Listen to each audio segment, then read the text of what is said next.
Nous voici en présence de Azami, une petite Ebiman, pas facile à dire cette histoire. Donc figurine du clan Ito, récemment sortie, qui coûte 14 ris.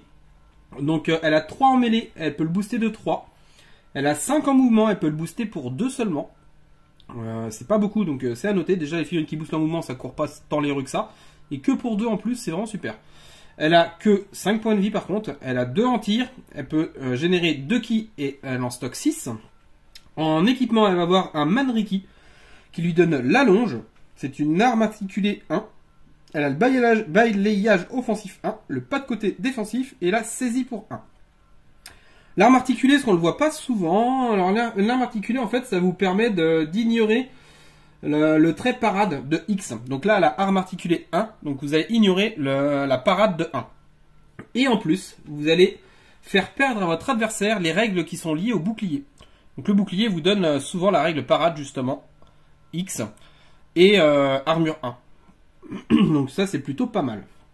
En règle SP, on va avoir l'adresse, le sang d'Orochi pour 1, et le saut d'Orochi. Donc c'est une règle qu'on retrouve très souvent sur les Ito, hein, qui est quand même le clan du serpent, le clan du venin.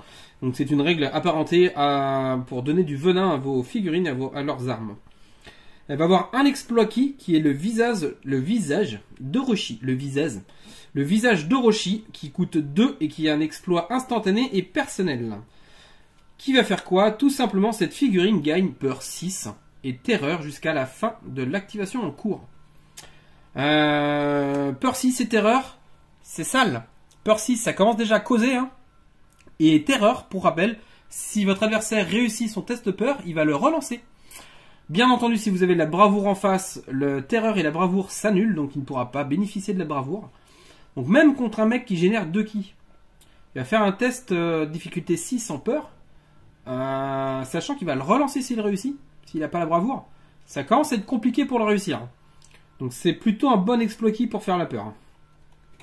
Sachant que c'est un instantané, là où vous pouvez faire un truc un petit peu vicieux à votre adversaire, il déclare une charge contre vous. Votre figurine ne fait pas peur.